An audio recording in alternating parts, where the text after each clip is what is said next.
Allahu Allahu Allahu Allah Allahu Allahu Allahu Allah. Ada satu kisah terakhir sering saya ceritakan, kisahnya Hatim al-Asam. Hatim al-Asam ini muridnya Imam Syakik al-Balkhi, salah satu dari ulama salaf. Miskin dia, tapi alim soleh. Dan subhanallah, kalau ada orang sakit datang ke rumahnya, dia bacain, didoain, sehat, sembuh. Namanya Hatim al-Asam. Suatu hari dia duduk depan rumahnya, dia lihat ada orang pergi haji, mau berangkat. Sedih dia, netesin air mata, nangis. Ya Allah, andai saya punya rezeki, saya bisa berangkat seperti mereka. Gak punya rezeki.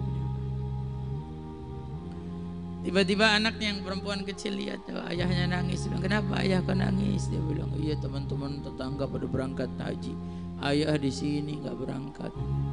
Ayah pengen haji, pengen, siapa yang nggak pengen? Badah nih. Kata anaknya yang kecil nih, anak perempuan, anak gadis kecil, masih umur 5 tahun, 6 tahun, 7 tahun lah. Bilang sama ayahnya, udah ayah berangkat aja haji. Namanya anak kecil polos. Emang dipikir haji Jakarta Bogor gitu ya. Ya. Udah berangkat aja ayah haji. Kata anaknya bilang, ayahnya bilang, terus nanti gimana? Enggak punya apa-apa. Tenang aja ayah, kan ada Allah. Sono ada Allah. Terus kata ayahnya nih, Imam Hatim bilang, terus gimana keluarga nih, ibu kamu, saudara-saudari kamu? Tenang aja ya, di sini juga ada Allah. Anak kecil hebat nih, hatinya bersih. Ya, kadang anak kecil hatinya lebih bersih dari orang yang dewasa. Wah, yakin ya hati. Wah, anak saya ngomong begini, anak kecil aja begini, masa saya enggak yakin? Saya belajar puluhan tahun dengan guru saya. Ya udah berangkat, bismillah. Punya apa? Punya bekal cuma buat sehari semalam. Bekalnya itu buat 1 hari 1 malam. Tinggalin buat keluarganya bekal 3 hari 3 malam. Miskin. Saking miskinnya cuma ngikutin di belakang rombongan aja ngikutin. Piagin dia. Dapat sehari bekalnya habis. Hari kedua kelaparan, tapi jalan terus. Sampai tiba-tiba ada yang sakit di tengah rombongan. Nyari dokter nggak ketemu, orang teriak. Tuh di belakang ada orang suka bacain, doain yang sakit. Hatim al-Asam. Minta doain sama dia. Panggil Hatim al-Asam dengan sederhana, doain, bacain ayat syifa. Subhanallah, melek itu orang sadar, sehat. Ya. Bilang apa? Siapa yang doain? Siapa yang? Ini Hatim al-Asam yang doain.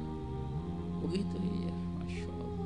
Itu orang kaya luar biasa. Dia bilang, ya udah buat kamu saya jamin, karena kamu udah bantu doain saya jamin kamu dari sekarang sampai pergi haji sampai pulang saya yang bayarin semuanya. Kamu jangan ngeluarin apa-apa, saya yang bayarin. Dalam hati dia, emang gua nggak punya apa-apaan. Alhamdulillah. Kadang kan kita dalam keadaan yang benar-benar sulit gitu, betul-betul sulit, Allah kasih gitu. Mungkin jamaah pernah ngerasain kayak begitu. Kalau saya jujur, saya pernah ngerasain. Keadaan betul-betul sulit, dah mepet. Bahasa orang betul, mepet di epet-epet udah. Allah kasih tuh, udah di ujung, ya Allah. Udah sehari nggak makan kelaparan. Dia cuma berdoa, ya Allah, sebagaimana kau tunjukkan kebesaranmu padaku, tunjukkan kebesaranmu pada keluargaku. Ini 3 hari bekalnya habis. 3 hari bekal habis. Hari pertama tanpa bekal, nggak ada masanya. Semua nyalahin, nih gara-gara kamu nih. Ngomong sama adiknya, ayah pergi haji gara-gara saran kamu. Sekarang siapa yang nyari duit nih? Orang yang gak yakin, nyangkain rezeki itu cuma lewat orang, satu orang.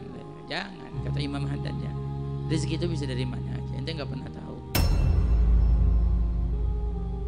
Makanya jangan sampai kita kurang keyakinan kita sama Allah. Syaitan itu sengaja buat kita gak yakin sama Allah.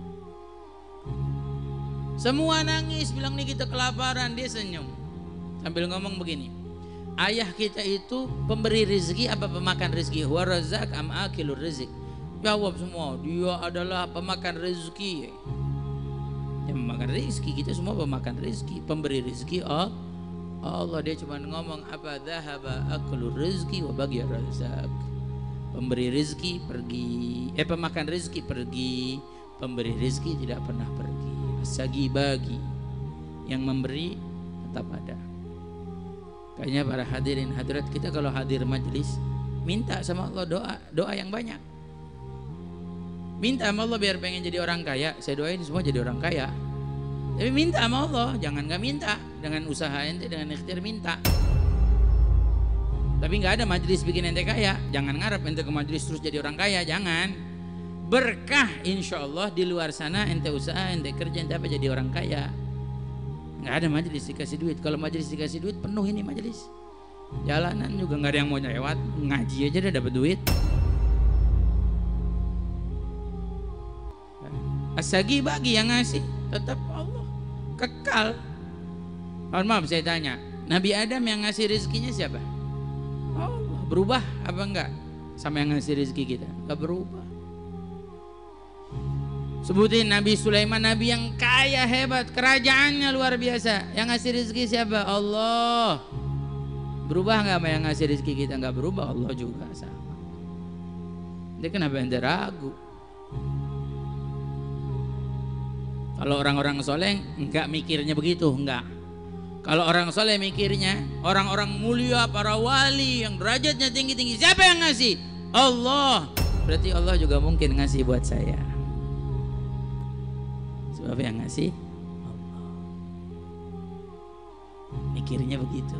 Kalau kita kan ya masih mikirnya dunia akhirat dah. Kalau orang soleh kan akhirat doang mikirnya. Dunia nggak dipikirin. Dunia buat dibelakangin. Tapi paling enggak kalau ente biar punya pemikiran, biar apa? Biar betul-betul kayak ikhlas. Ikhlas itu ada dua macam. Katakan dalam satu perkataan ulama dua macam. Ada orang ikhlas, dia sholat, dia ngaji, dia ibadah. Ditanya kenapa? Supaya dapat surga. Takut dengan api neraka. Ikhlas, ikhlas. Tapi belum tinggi derajat ikhlas. Ente sholat, ente ngaji, ente karena ente takut neraka.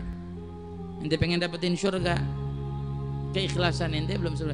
Tapi masih ikhlas. Kenapa masih ikhlas? Sebab yang nyiptain surga Allah, yang menciptakan neraka Allah. Jadi ente masih takut sama Allah, masih lumayan lah. Tapi kalau orang yang ikhlasnya tinggi, ditanya kenapa ente sholat ngaji? Saya hamba Allah, Tuhan saya harus patuh dengan Tuhan saya. Itu ikhlas. Ente disuruh ninggalin maksiat, ente tinggalin, ente ikhlas. Karena siapa? Karena Allah, bukan karena ente takut dengan neraka. Ikhlas sudah tinggi derajatnya. Ente maafin orang bukan karena kenapa orangnya, bukan, tapi karena Allah, itu ikhlas. Makanya banyak orang mau maafin orang lain ngededel. Saya maafin dia tapi masih keingetan terus. Ente maafin karena siapa? Karena orangnya percuma, nggak bakalan bisa ente. Maafin karena Allah. Mohon maaf ya, saya maafin ente karena Allah. Saya pengen dapat ridhonya Allah. Kan kita baca ghairil maghdubi alaihim walad. Kita nggak mau jadi orang yang dimurkai oleh Allah, diamuk sama Allah, dibenci sama Allah. Itu derajat ikhlas yang tinggi. Kalau kita dunia akhirat dah, ya belum nyampe magomnya. Kalau mau akhirat semuanya, kalau ditanya, saya mau tanya, ente mau kaya di dunia apa mau kaya di akhirat? Pasti jawabannya kaya dua-duanya, Bib. Tuh begitu jawabannya. Bener apa enggak saya ngomong? Ngetes dikit, ngetes gitu. Biar pemikiran ente, oh iya benar juga ya. Nah kan sekarang benar, kalau kita tanya, ente mau apa? Mau kaya di dunia apa mau kaya di akhirat? Beb, boleh milih dua-duanya enggak tuh? Kita masih sampai di situ, Padahal yang ngasih Allah. Kalau orang soleh mintanya anugerah, mintanya kecintaan Allah, rahmat Allah. Itu yang diminta oleh mereka. Akhirnya ini anak habis dibilang begitu, sagi bagi yang memberi Allah masih ada kekal. Hari kedua kelaparan, nangis semua, dia cuma senyum sambil bilang dhahaba aklur rizki wa bagiya razzaq. Pemakan rezeki pergi, pemberi rezeki tidak pergi, begitu aja dia. Sampai hari ketiga nangis makin kejar nih keluarga, kelaparan 3 hari nggak makan. Semua nyalahin adanya, gara-gara kamu nih, kamu yang izinin ayah pergi haji. Sekarang kita nggak ada yang ngasih rezeki, nggak ada yang ngasih nafkah, nggak ada yang ngasih. Dia lupa yang ngasih rezeki Allah. Subhanallah, dia ngetok pintu rumahnya. Assalamualaikum. Waalaikumsalam. Dibuka. Ada apa? Dia bilang raja nih habis keliling, saya ajudan raja habis keliling kampung nih, habis ngeliatin banjir katanya. Kayak di Jakarta banjir keliling kampung, kausan katanya. Aus ya, terus minta minum dah, kasih air minum, kesian raja mau minum. Oh, bingung keluarganya bilang, Masya Allah raja nih. Ada raja nggak kira-kira yang miskin? Kagak ada, raja kaya punya apa aja. Tapi minta air minum dari keluarga kita yang 3 hari 3 malam belum makan. Coba ente pikirin, hebat nggak? Ente nggak makan, tapi ente bisa ngasih minum orang banyak.